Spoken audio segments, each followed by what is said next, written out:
This meeting is being recorded. Welcome to another episode of the Less is More Sports podcast. As Matt is in the Halloween spirit, I'd like to remind the audience of kind of what we are here at Less is More Sports. What we tend to do here is we usually take these narratives that we see on social media and we either validate them or we don't, kind of like Mythbusters, but for social media and sports kind of deal. So what inspired this episode is after the Astros and Phillies clinched their World Series berth, I saw a post on Facebook that talked about how the one-time 16-year-old baseball phenom Bryce Harper has lived up to expectations. So, Matt, to kick the show off correctly, up to this point, how do you view Bryce Harper's career? As a success, I mean, I know, and this may go, I don't know how people are going to react to a statement like this, but in terms of sports, we all talk about we compare MJ, Kobe, and LeBron in terms of championships. In baseball, it's a little bit different. People don't really look for World Series rings when they look to see who the greatest of all time is. It helps, of course. But I mean, it's about batting average, it's about MVP awards, it's about things like that. And a World Series is just gravy. So when we look at the scope from that perspective, the home run totals are on pace to be pretty close to Hall of Fame numbers. The batting averages, the MVPs, they're all there for the kid. So I mean, he's going to be in the Hall of Fame eventually. He's already got 8 All-Star appearances. The World Series would be a crowning moment, a great achievement. But in the terms of baseball, I think even if they lose the series in 5 games, the guy's still a Hall of Famer and a total success. And I think that's one of the strange things about baseball, especially, is that we can look at things like that and we can ugh, okay, it was too much. We can look at that and we can say that a guy is successful based on things like that in addition to the World Series. Like I said, that's just how I view it, because there are a lot of all-time baseball greats that just don't have a ring. And nobody's like, they don't have a ring, so they're not the greatest of all time when they hit 500 home runs.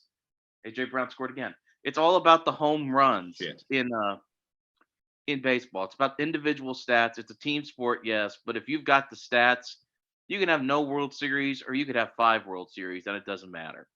And I look at Bryce Harper, the way he came into the league, the controversy about him leaving the Nationals. The guy was always a superstar. There's no question about it. He was always a superstar, and that's what we're going to get into. So, if you judge his career as anything short of a total success, then your standard for success must be, I don't know, 2 Babe Ruths in a row, because that's the only way you can say this guy's not successful. So I'm going to be completely honest. Before that post, I was one to say that Bryce Harper hadn't lived up to expectations. But here's the reason. Here's the reason why. But that also fits into the narrative of why we're going to talk about on the show, because that has more to do with the bar and how high I set it following Bryce Harper's career from such an early age. Because, I remember when he was that 16-year-old phenom and, he was gracing Sports Illustrated magazines. And he was like one of those faces of the crowd that you would always hear those magazines talk about. And of course, at 19, how he goes number 1 overall, which that's another thing I'm going to touch on real quick, because people forget when Bryce Harper went number 1 overall, the expectations weren't just high for him, but they were high for the Nationals. Because if you remember, the year before they drafted Steven Strasburg with the number 1 overall pick, who is coming off arguably the greatest season all time for a collegiate pitcher. And so, but I look at his career in retrospect and, two-time MVP, 7-time All-Star, Rookie of the Year, 2-time Silver Slugger, Home Run Derby champ, NLCS MVP, and he's only 29. He's lived up to expectation. And that post for me really put it into perspective of just how high the bar is usually set anytime you hear that terminology for a child phenom. It's almost like when you are expected to be great at such a young age, it's almost a damper on your career if you don't meet the bar that others have set for you.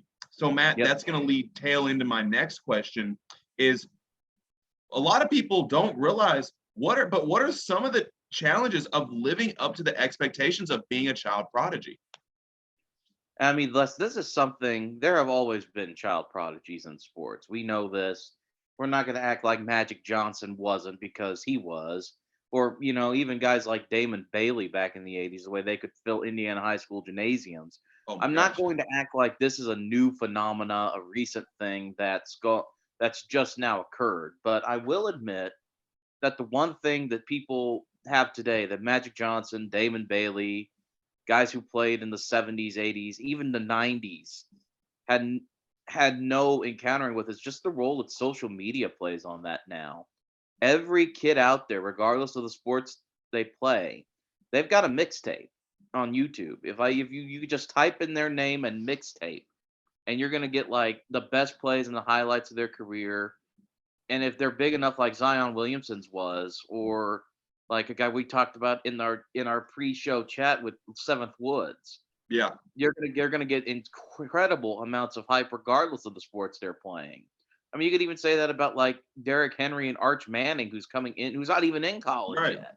These hype Absolutely. videos are insane. The social media sharing of posts with like incendiary captions, which is like 18-year-old football player takes out grown man and stuff like that.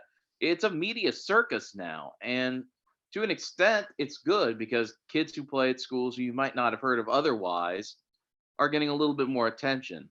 And in other ways, it's setting a bar unnecessarily high for 15, 16, 17-year-old kids who they don't even know how to drive quite yet. And they're still trying to, and they've got a fan base. They're still trying to navigate that, navigate their recruitment, navigate being kid in the midst of having all this hype surrounding them, to the point where anything less than being the next Michael Jordan, Tom Brady, Tiger Woods, anything is going to be seen as an utter disappointment in the eyes of a few. I mean, Les, we're going to get into this later, but we can list off the names of the should have been greats of all time easily, Mhm. not just in the past, but like in the past 3 years, it feels Right. like. And that's definitely playing a huge role in it now, is the psychology of that. Being told you're the greatest by some random person on the internet, that you're going to become the next great thing. While you're still just a kid, your brain's still developing, you're still trying to figure it all out. Mhm. And you haven't even honed your skills yet. You're not even really at your peak performance level, and you're already being called this. There's an insane amount of pressure. There's an insane amount of expectation. And I'm surprised we don't, and thankful, really, I'm thankful and surprised that we don't see more people kind of like fall apart under that. And the ones that do, it makes it all the more sad. So it's a pressure cooker, especially in today's environment. These kids, they've got to learn how to deal with the pressure from an early age. And some of them want that hype and some of them don't. And it's incredible to see like just how far we're willing to go to form like a cult of personality around a 16-year-old kid. Facts. And everything you just said is absolutely spot on, because the pressure is immense. And of course, anytime the bar is set for you're so high, anything short of that, it's like you failed. And a lot of times it's not a fail, because I look Yeah. at someone like Andrew Wiggins, for example, and he's turned into a pretty decent player. He just got an NBA championship with the Warriors. But, when he was coming out of high school and Huntington Prep specifically, he was deemed Maple Jordan, or, Maple Oh Mamba, yeah. or, Canadian LeBron, or whatever you want to call it. And he never reached that point. He was a 20-point per game scorer in Minnesota, but he made an all-star team last year. He still has had a pretty solid NBA career. But because he didn't reach that level, he will always be viewed as not living up to expectation I and still see stuff like folks that. calling him a bust. Right, exactly. And he's not. Like, he still is a solid player. Like, he's not Andrew Bogut. Oh no, Andrew Bogut actually revived his career at the Warriors. He's not Kwame Brown. He's not There we go. yeah, Much Parker. that's the good one, who probably still has PTSD from this to this day, dealing with both Kobe and Jordan. But Yep. he's nobody like that. He's nobody like Anthony Bennett. No, he's a solid player. I mean, but yeah, and everything you just said, plus I'm gonna add that when you have this level of fame as a child prodigy, a lot of young players, like you alluded to, their mind's not fully developed. They view that as, I've already made it. I don't have to work anymore. And that's Exactly. while they take those, that relaxation or whatever it is, to where they don't feel like they have to work as much, the competitions, they're viewing like them as like, that's a target. Now the target just got on their back even harder, and then their competition is growing that much more. So once you reach that feeling of making it, you tend to, and the second you start to not work as hard, that's when everybody else is getting that much better than you. That's when the kids who don't have mixtapes are getting up at 6 a.m. and trying to beat the crap out of you. Absolutely. I want to be like that kid. Oh, that kid's not working. Oh, I got him. I got you now. Yep.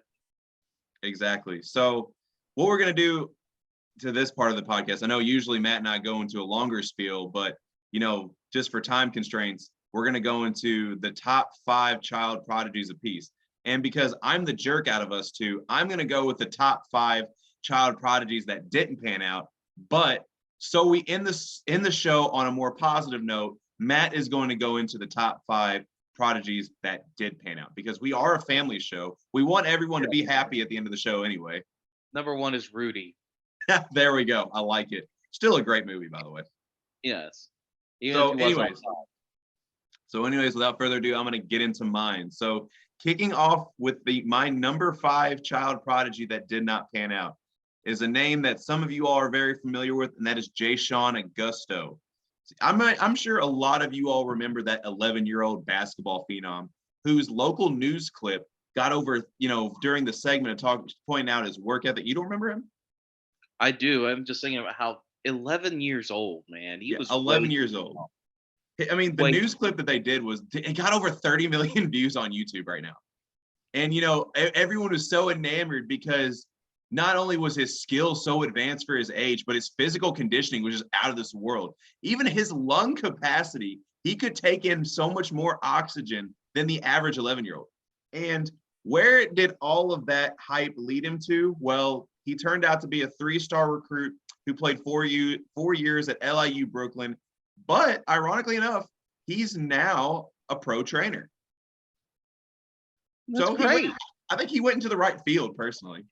I think he did too. At least this doesn't have a sad, tragic ending. He's found a new life. He's probably helping kids who are almost in the same situation as him now to be like avoid the pitfall. So I'll call that a win. And one thing I will say that always stood out about Jayshon was his work ethic. So if he can rub off some of that work ethic on any player that he trains, that's gonna be a benefit off the top. It's like Squidward's art class. Maybe the gift of basketball talent will rub its tentacles on his art. I feel like Squidward's art class, every student is more talented than him. Yep. It's old, bold, and brash. Tried and true. All right. Anyways, moving on to number 4. And number 4 is Cody Paul, who, if you're growing up in the 2000s, you remember this viral Pop Warner football sensation. But of course, he never got any taller. He remained the same height. It's one thing to be head and shoulders above your competition at, 8 years old or whatever he was. But what's crazy, Matt, before I continue, what's crazy about this is that his brother uploaded the video, right? They had no intention of this going viral. The only reason they uploaded this is so that their family from out of state could watch Cody's games. And then boom, a star is born. So, but yeah, he obviously he topped out at 5'5", which unless you're like Darren Sproles, that's not going to make it very far in football.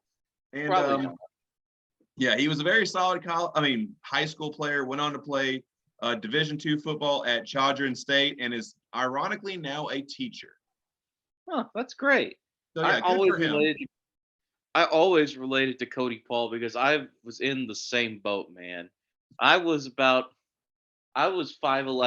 when I was in 5th grade because I had a little bit of medical. Well, you're already taller than Cody Paul, so yes. But when I was on the basketball team in my 6th grade year, I finally did it, and I was head and shoulders above everybody else. The other coaches actually wanted me to produce a birth certificate because they thought my team was cheating by having me in the starting. Probably had a full beard too back then.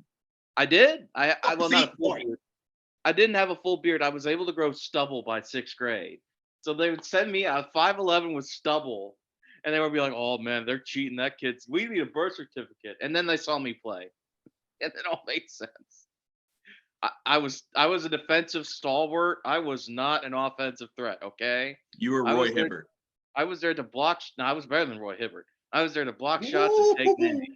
Roy Hibbert played in the league, Matt. Come on. I Now. was better than Dikembe Mutombo. I made him look like an open door, man. I can see Matt finger wagging like little fifth graders every time he blocked a shot. It's like, oh, our savior Lutheran, meet your maker. Bam! Bro, I'm Get done. the ball out my face. I have 3 more players to get to, Matt. Damn it. Get the ball out my face. I did say that once. I got a technical foul. So, all right. So I think that wraps up Cody Paul. So, who apparently has a lot in common with Matt, apparently. Get the ball out my face. All right. Number three. Maria Shishkina, who was a 12-year-old tennis prodigy who was supposed to be the next Maria Sharapova. She even was pulled. She was even, was able to leave Kazakhstan to go to one of the top tennis academies in Florida. And unfortunately, this one does have a little bit of a sad ending because she had 2 wrist surgeries before she was 15 years old that pretty much haunted her or stopped her progress, rather. You need to watch the word choice. And her last player ranking came in 2016, where I believe she was 1102nd in the world. Damn. However, since then, she has disappeared from the public eye, so no one knows what she's doing nowadays. That's about the best ending we can give you is if we don't know. I don't know, and I'm not going to make up some crazy story, and I don't think me or Matt relate to her, so. No, I mean, He was probably better. I sucked at tennis, so. I sucked at tennis too. I actually got hit in the head by a tennis ball once and returned it back.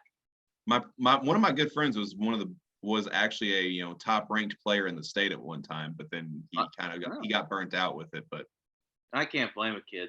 I mean, tennis is fun at first, and then like you actually get competitive and you're like exhausted from running and chasing a ball, and everyone telling you that like it's not a real sport. Mm-hmm. Which so it's a sport. It's a sport. Oh, absolutely. It's incredibly difficult. If you got to run around and hit a ball with a racket, it's a sport. Absolutely. So anyways, moving on to number 2 for time constraints. And we could almost do an entire podcast episode on this guy, and that's Toe Nash, which this is a crazy story. So I'm going to give you the most watered down version I can, because like I said, we could do an entire episode on Toe Nash sometime if we want to.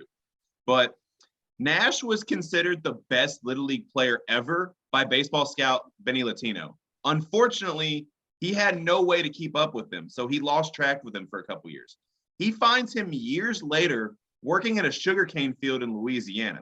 So Latino made sure he grabbed him and made sure he had a tryout date for the Tampa Bay Devil Rays at the time before they changed their name to the Rays for reasons. So they would end up signing him to their minor league affiliate. He played 47 games. And he hit only about 240, but he had very good power with 8 home runs. The only problem is he could not stay out of legal trouble. So after the one season with the Devil Rays minor league affiliate, he was out of the bigs and never heard from him. So again, that is the insane watered down version. We could probably do an entire podcast episode on him, just his story. And if you're interested in that, there's a great, I think it was an ESPN E10 documentary segment they did about him. Because that's where I first heard the story, and it was incredible. Just the amount of information and twists and turns in this guy's story. So if you're prone to researching, definitely try to track down that ESPN clip. Absolutely. So number 1 is, drum roll please. It's a fart roll. Okay. It's a fart roll. Deal with it. I don't have anything to drum on. We'll go with it. So number 1 is soccer prodigy Freddie Adu, who signed his first pro contract to play professionally at 14.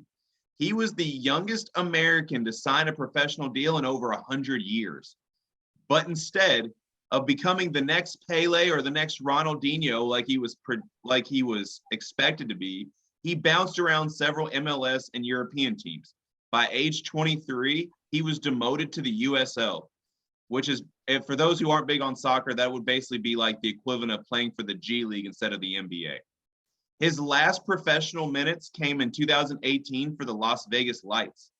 In his latest interview on October 26th, so just a couple days ago, he still doesn't believe he's ready to call it quits, despite not playing a professional minute in 4 years. So I'm actually going to talk about a good friend of mine, Jacob Teasley, who is the head coach of Fern Creek soccer team. Shout out to you, by the way. He actually made a very good point. When Adu was coming up, they didn't have all the camps that they have now for young players. And a lot of that ways, he was forced to transition from youth to professional without all of that development in between. So shout out to Jacob Teasley on making a very good point. And Fern Creek Soccer, you are in great hands with one of the best coaches in the state.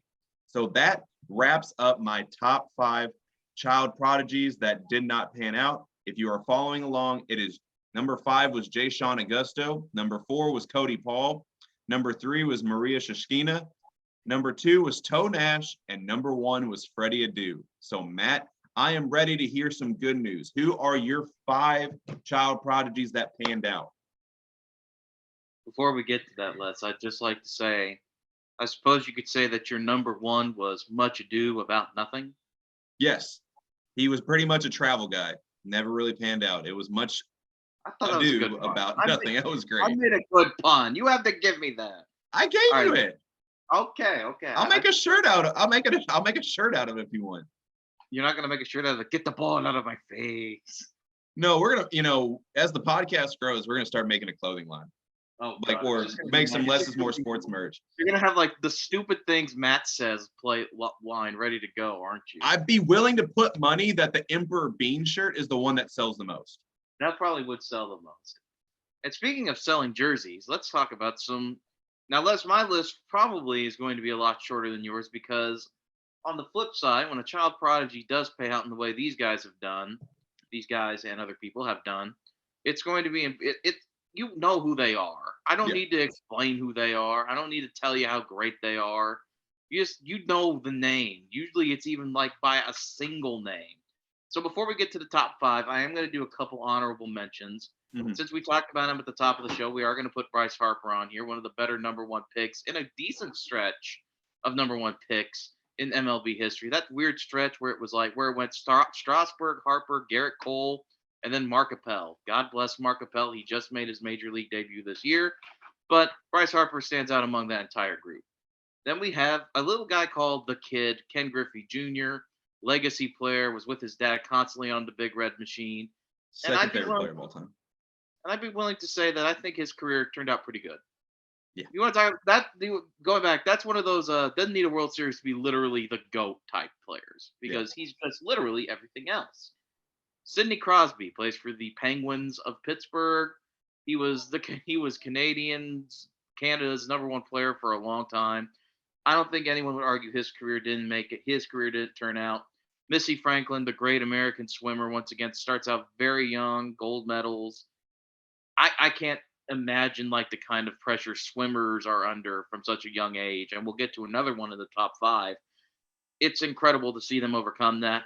And my only one that I will put on here, who's a bit of a cautionary tale, but still wildly successful, Dwight Gooden, the pitcher, was a child prodigy, comes up with the Mets, looks amazing as a prospect, encounters issues with substance abuse, wins a World Series, encounters more, is almost out of the league, and has a renaissance of his career with the New York Yankees, pitching a no-hitter, winning a couple more World Series.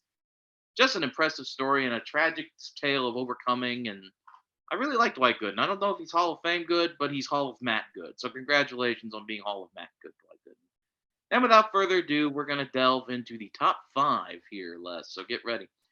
Kind of at number 5 to mirror your Freddie Adu pick, a guy who did benefit from having a lot of camps and the attempt to advance American soccer. I'm going to put Christian Pulisic at number 5, plays for Chelsea, of course, in the EPL, which is something Americans don't generally do. We usually just send the Jacksonville Jaguars over there as our American export to Wembley Stadium. But Christian Pulisic's changing that narrative.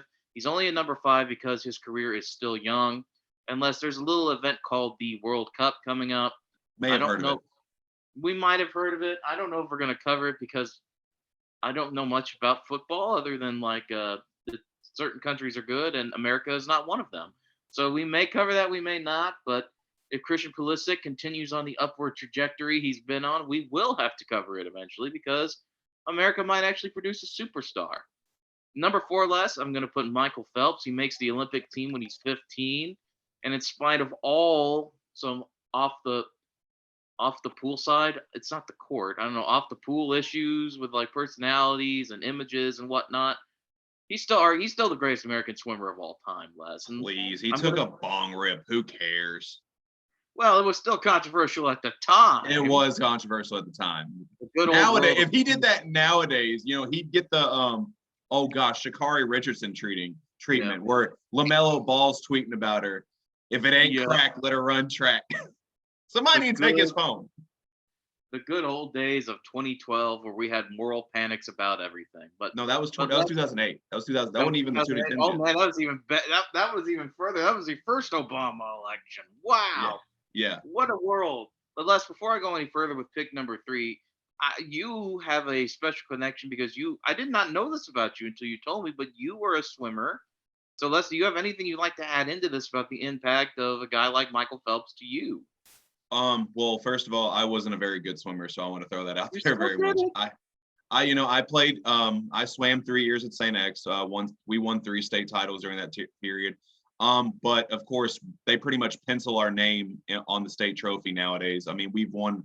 The last I've checked, I'm going to have to talk to Coach Larkin about this, but the last time I checked, we've won 33 in a row state titles, and we have captured the number. We are captured the number 1 record for consecutive state titles across the country. That's just that. I mean, even though St. X is known as a football school, we've been a swimming school really since anybody can remember. But I was actually better at basketball than I was swimming. Swimming was just one of those things that I was able to get along with the coach. I had some friends on the team, and I had a lot of fun with it. Plus, it's great conditioning and it's easier on your joints. But Phelps, what I do want to add about Phelps is that I believe he is the most dominant athlete in his sport in history. And what you want to know what my argument is? 26 medals, 24 gold. That's all I got to say. Pretty airtight argument. Can't lie. You know who has the most? You know who's next in line with the most gold medals in swimming? 7. Mark Spitz. I knew it was Mark Spitz. You gotta give me credit. I have all this IU crap for a reason, Right. All right. But when we talk about the most dominant athletes of their sport, Michael Phelps, to me, is the GOAT of all GOATs. There has been no one, whether it's team sport, whether it's individual sport, that has dominated their sport the way Michael Phelps. And like Matt alluded to, he's done it since he was 15 years old. So, yeah, 20. So if you have a problem with my take, you can kiss Michael Phelps' 24 gold medals, my boy. That's all I got. I think I don't think I want to kiss anything of yours, Les. But moving on now to other people who could be considered the GOAT of GOATs in their sports. At number 3, I have the Williams sisters. Yes. Of course, I don't really need to describe anything there. The move King Richard should have done that for everybody. I'm kidding. But anybody who's been alive during the past 3 decades and paid attention to tennis at all knows Venus and Serena have been a dominant force. Of course, Serena just retiring this year and it was a sad event because it felt like an era of tennis and an era of domination that I had really enjoyed watching had come to an end. But ever since they were kids, fighting for their way to get allowed into these country clubs to play, it's been very clear they were going to be successful. And watching them explode onto the scene, winning all the majors, it's just been beautiful to see because you love to see someone be so dominant and passionate about what they do. And the Williams sisters definitely do that.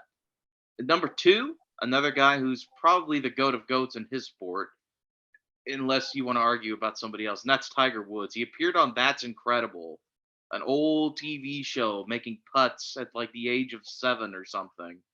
And ever since then, he's been going up the ladder. And although recently, 3. Oh my God. Yeah. Wow. I thought I couldn't believe that. Yeah, I thought I read 3. 7. I must have misread, but either way, I the believe guy's it's got all 3, the yeah. majors. The guy's got all the majors in the world. He's on the end of his career now, and I feel like it'll take a couple years for us to fully embrace what Tiger Woods actually, how dominant he was, and what a difference he made to the sport of golf. So Tiger Woods number two. Number one is probably me being revisionist here because of the way things are going lately. And he needs a pick me up right now because his team is terrible. So I need to remind him of who he is, and that would be LeBron James. The king Even himself. the first time I became cognizant of sports as a young guy was watching like St. Vincent and St. Mary's and the hype around LeBron James. And his expectations were, in a way, even beyond the athletes I've mentioned before, because a lot of the sports I've mentioned, golf, tennis, American soccer, what was the other one? Swimming. There are goats, but there are other great athletes that go with them. LeBron James is being compared to literally the greatest player of all time who was on the verge of retirement when he was getting ready to come into the league. And I mean, it's not like comparing Tiger Woods to Arnold Palmer, who was already old, or Venus Williams to Serena King.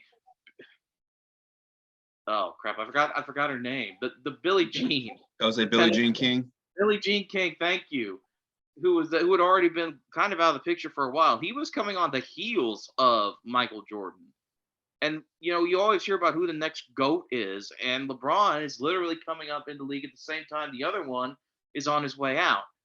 And the way he did things too, being sent to a bad Cleveland team, willing them to the finals in 2007, basically on his own, the backlash from the decision, winning the titles in Miami, coming back to Cleveland, willing another Cavs team to the finals through injury in 2015, coming back from the greatest deficit of all time. You couldn't write almost a better story. People would tell you it's made up if you did that about LeBron James, the high school phenom who wins an NBA championship for like a city that suffered for decades, eons it feels like winning it. So I'm gonna go with LeBron James for my number one spot simply because that story feels too good to be true. So to recap, my top five successful child prodigies. We got Christian Pulisic at number 5, Michael Phelps at number 4, the Williams sisters coming into 3, Tiger Woods at 2, and LeBron James at number 1. And really, it's a top 5, but you could put those people in any order because they are all goats. Just like Emperor Bean is the goat of this show. That's right. And who just wanted to, at the last minute, wanted to show up and make his presence felt. That's what he does. He knows. He's got great dramatic timing. He does, because every time we get about 30 minutes into our 40-minute show, here he comes walking around the corner and then just has to make an appearance. He's like, and I think it was ironic because Bean's named after Kobe Bryant, that he actually showed up right as Matt was talking about the finals matchup opponent that we all wanted to see Kobe play in the finals with LeBron James. It should have happened, man. 2009 was a mistake. Kobe had his chances when LeBron was in Miami too. He couldn't get past Dallas, couldn't get past Oklahoma City. Of course, the stars just didn't align. The stars just didn't align, and that's just again, like a point I've said on this show many times. Sports aren't always like Disney movies. No, but sometimes, in the case of LeBron James, they're too much like a Disney movie. Yeah. I mean, yeah, true. Him and Giannis both have phenomenal stories. But yeah, like Matt alluded to, Giannis is literally a Disney movie. Yeah, he's literally on Disney Plus right now. But like Matt alluded to, LeBron has one of, if not the greatest story in sports history. And I think before he retires, the people that have criticized him in the past for maybe not having political views that align with theirs, if you're really a fan of the game of basketball, you might want to appreciate him before it's too late. Because as we've seen, as great as as good of a basketball player as he still is, the end is much closer than the beginning. Oh yeah, it always is. And if there's anything we've learned from talking about these hits, these misses, these kids, it's that tomorrow is never guaranteed. Mm-mm. And that's the big lesson that I think we all should. If you take one lesson away from this podcast that isn't sports related, it's that go out there and just do your thing, people. Mm-hmm. I mean, you never know where you're going to be tomorrow. You never know what it's going to hold. So while you have the present day, just go out there and, make the most of it. Be yourself, have fun with it, and maybe someone will think you're the GOAT. I mean, we aren't guaranteed anything in this world. That's why the today is called the present, because it's a gift. I got that from Kung Fu Panda, and that's a great movie. But going aside from that, just go out there, people. Just go out there. You never know what road leads to where, so you might as well just take it. You could be a child prospect one day and be flamed out the next, or you could be a kid who wakes up at 6 a.m. every day and practices for 10 hours and gets somewhere. Just do you. Be yourself. That's the best thing you can be. And maybe one day Matt and I will have the #1 sports podcast in all the world. That would be awesome. Maybe, but we wouldn't be child prodigies at that point, because both of us were, when you and I both hopped on the show together, we were both in our late 20s. So I mean, I'm childish. Does that count? Yeah, we'll make it work. I'm childish. I act like a child, so I've got that going for me. You know what's crazy is that me and Bryce Harper are the exact same age. Yeah, I'm I know. actually a little bit older than him. Anytime I hear an article or read an article about Lamar Jackson and I see he's younger than me by like a good margin, a little part of me dies inside, because it's like, oh, I know. What have I done? What have I done with this life I've been gifted with? Do you know what's crazy is I learned I'm older than Pete Davidson. Really? I would have never. He's only 28. I would have never guessed that. Okay. At least I'm younger than Pete Davidson. I've got that going for me. I feel like I've heard this dude this dude's been in the limelight for years, and I thought he was like in his mid-30s or something at least. But no, he's 28. He's still got plenty of time to go. Man, just like we do, Les. We're gonna be doing this podcast until we're 50. Let's do it. Les is literally giving me the 1,000 years Rick and Morty rant from like that episode where he's like, "We're gonna go on more adventures, Matt. We're gonna make more episodes. 13 seasons, Matt." And I'm like, "Oh no." I'll say no. Let's do it. Let's go as long as we can. We're having fun let's go until we don't have fun with this anymore. Les, I'm not having fun anymore. Okay, bye. Bye. That's a show.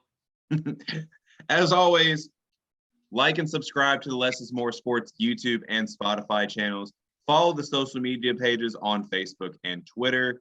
I hope you all enjoyed this episode. I can't wait to see what my man Sam Ehlinger does in his first start for the Indianapolis Colts, as the Church of Ehlinger is always accepting. No, actually, no. The Church of Ehlinger is closing their doors. If you're not on the bandwagon now, do not get on the bandwagon at all. Hook 'em horns. Let's go. Y'all just need to pray Jonathan Taylor balls out in this game, or otherwise, whenever we do this show again, it's going to be the most unbearable 40 minutes in the history of podcasting.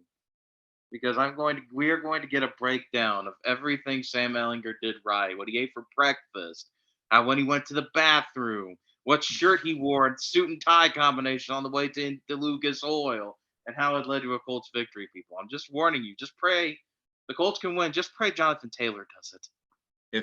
Sam Ehlinger will have a 10-minute appreciation for every episode going forward. We're just going to have a shrine to Sam Ehlinger where we light candles and, In Ehlinger, we trust. It's just going to be him, but it's like Ehlinger, like those old campaign posters. And this, instead of the Less is More Sports podcast, is going to become the Church of Ehlinger podcast. The Church of Ehlinger podcast. That can be our gimmick next week. I don't know. I think that's our gimmick going forward. Oh that could be our clothing brand, the Church of Ehlinger. And get Sam. We'd have to give a few of those dollars to Sam, but still. Yeah, it's the Uncle Sam poster, but it's just Sam Ehlinger pointing like, "I want you for the church." Right. I like it.